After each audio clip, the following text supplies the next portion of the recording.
आप सभी बच्चे जी माता पिता और भगवान की कृपा से स्वस्थ होंगे।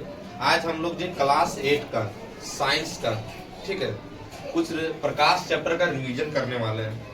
मतलब चैप्टर हम पढ़ा चुके हैं, लेकिन फिर भी अगर वीडियो में शुरू से अंत तक बना हुआ रहेगा तो पूरा फुल गारंटी है कि समझ में आ जाएगा, किसी प्रकार का दिक्कत नहीं होगा। ठीक है, हम इम्पोर्टेंट टॉपिक जो है वो सब हम लिख दिए। ठीक है, इसके बाहर कुछ नहीं पढ़ना है। अगर कोई क्लास 8 से लेकर क्लास 10 तक इसके अलावा कुछ नहीं पढ़ना है। क्लास 10 में थोड़ा सा इसके आगे पढ़ना है। ठीक है, अगला चलता है प्रकाश। सबसे पहले प्रकाश क्या है? तो प्रकाश क्या है? प्रकाश एक ऊर्जा का रूप है। ठीक है, पहला डेफिनेशन में बोल सकती है कि प्रकाश एक ऊर्जा का रूप है, क्योंकि हमें कोई चीज का मतलब अगर प्रकाश के सामने, लाइट के सामने चल जाते हैं तो हमारे शरीर में एक प्रकार के उष्मा होता है कि जान आ गया। ठीक है, दूसरा बोल सकते हैं प्रकाश एक माध्यम है जी, जिसके द्वारा हम कोई भी वस्तु को आसानी से देख सकते हैं। क्या प्रकाश के बिना हम कोई भी वस्तु को देख सकते हैं जी? नहीं देख सकते हैं। तब दूसरा डिफिनेशन हो गया प्रकाश वह माध्यम है जिसके द्वारा हम कोई भी वस्तु को देख सकते हैं। ठीक है, अगला और अगला इसमें एक होता है जी दीप्त वस्तुएं। ठीक है, एक होता है अदीप्त वस्तुएं। दीप्त वस्तुएं वैसी वस्तुओं को बोलते हैं जी जो स्वयं प्रकाश उत्सर्जित करते हैं, उसे दीप्त वस्तुएं कहते हैं। जैसे सूरज हो गया, ठीक है, तारा हो गया, जुगनू हो गया, सब जाएगा दीप्त वस्तुएं में। आदीप्त वस्तुएं में वैसे वस्तुएं जी जो प्रकाश उत्सर्जित नहीं करते हैं, वह आदीप्त वस्तुओं में चल जाएंगे जी। ठीक है, जैसे कांच हो गया, लोहा हो गया, ईटा हो गया, पत्थर हो गया, ठीक है, बालू हो गया, सब आदीप्त वस्तु में जाएगा। यहाँ तक समझ में आया जी? अगला चलेंगे हम लोग किरण। किरण किसे कहते हैं? तो प्रकाश के चलने की पथ की दिशा को किरण कहते हैं। जैसे प्रकाश है तो प्रकाश एक रास्ता है, रास्ता में जो चलता है ना वही किरण है। आ रहा है समझ में? जैसे देखो रोड है, रोड में गाड़ी जा रहा है जी, तो सड़क है, सड़क में गाड़ी जा रहा है। उसी तरह है कि प्रकाश के चलने की पथ की दिशा को, जिस दिशा में जाएगा वही दिशा क्या कहलाता है जी? किरण। किरण दो प्रकार के होता है, एक होता है आपतित किरण। क्या होता है? आपतित किरण। एक होता है परावर्तित किरण। देखो आपतित किरण में यहाँ पर हम यहाँ आ रहा है, मतलब आएगा किरण, क्या होगा जी? आएगा। और यहाँ आ रहा है प्राया, मतलब प्राया आदमी रहेगा ना, वो आएगा तुम्हारे घर, रुकेगा, खाना पीना खाएगा, उसके बाद चल जाएगा।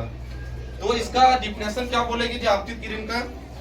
जो किरण किसी प्रकाशीय स्रोत से निकलकर, ठीक है, किसी दर्पण या चमकीली सतह पर केवल टकराती है जी, उसे हम लोग क्या बोलेंगे? आपतित किरण। और वैसी किरण जी जो किसी प्रकाशीय स्रोत से निकलकर किसी दर्पण या चमकीली सतह पर टकरा कर लौट जाएगा जी, उसे हम लोग क्या बोलेंगे? परावर्तित किरण। देखो जी पूछा जाता है कि प्रकाश के परावर्तन के नियम लिखिए, तो प्रकाश के परावर्तन के दो नियम है जी।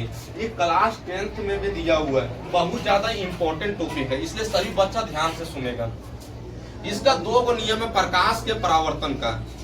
कि आपतित किरण, देखो इसका चित्र के माध्यम से हम समझाते हैं। ये हो गया आपतित किरण, क्या हो गया जी? आपतित किरण। और ये हो गया परावर्तित किरण। तो इसका पहला नियम है आपतित किरण, परावर्तित किरण तथा आपतन बिंदु पर डाला गया अभिलंब, तीनों एक ही तल पर होते हैं। देखो यहाँ पर आपतित किरण हो गया, ये कौन सा किरण हो गया? ये परावर्तित किरण हो गया, ये आपतन बिंदु हो गया। तो आपतन बिंदु में एक अभिलंब डाल दिए, या तीनों एक ही तल पर है कि नहीं है जी? है जी। तो वही यहाँ पर पहला नियम बोला जाता है कि आपतित किरण, परावर्तित किरण तथा आपतित किरण, परावर्तित किरण तथा आपतन बिंदु पर डाला गया अभिलंब, तीनों एक ही तल पर होते हैं। कोई दिक्कत?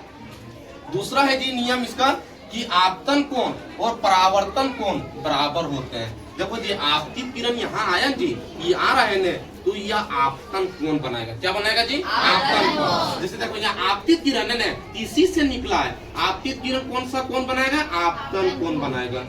और यहाँ परावर्तित किरण है जी, तो परावर्तित किरण है तो कौन सा कोण बनाएगा? परावर्तन कोण। ठीक है, तो आपतन कोण और परावर्तन कोण सदैव बराबर होता है। अगर आपतन कोण 40 डिग्री है तो परावर्तन कोण कितना होगा जी? 40 डिग्री। ठीक है, अगला देखो जी इस चैप्टर में पढ़ना हम लोग को सतह दो प्रकार के होता है। एक होता है नियमित परावर्तन। क्या होता है जी? नियमित परावर्तन। एक होता है विसरित परावर्तन। जब प्रकाश की किरण किसी दर्पण या चमकीली सतह पर पड़ेगा, वह नियमित परावर्तन में जाएगा। किस में जाएगा जी? नियमित परावर्तन। अब जब प्रकाश की किरण खुरदरी या ऊबड़ खाबड़ सतह पर पड़े उसे कौन सा हम लोग परावर्तन बोलेंगे जी? विसरित परावर्तन बोलेंगे। यहाँ तक आया समझ में? तो देखो जी, ये नियमित परावर्तन का देखो, यहाँ पर प्रकाश सतह है एक प्रकार का, यहाँ पर प्रकाश की किरण आया, टकराया, वापस चल गया, ठीक है, ये नियमित परावर्तन हुआ। लेकिन अगर यहाँ पर प्रकाश की किरण आएगा, टकराएगा, तो इसका डायरेक्शन फिक्स नहीं रहेगा। जब मन होगा एने जितना डिग्री पर है, एने भाग गया, ओने चल गया, इस तरह हो जाएगा। ये हो गया विसरित परावर्तन। आया समझ में? तो एक बार और रिवीजन करा देना चाहते हैं कि नियमित और विसरित। नियमित में कौन सा सतह? चमकीली या तो फिर चिकनी सतह का, और विसरित में ऊबड़ खाबड़ सतह का। नहीं जी, कोई दिक्कत? चलो यहाँ तक, फिर इसके आगे और पढ़ा रहे हैं। अगर किसी प्रकार का दिक्कत आया होगा, ठीक है, तो कमेंट बॉक्स में लिखिए और बढ़िया तरह से समझाने का प्रयास करेंगे, ठीक है।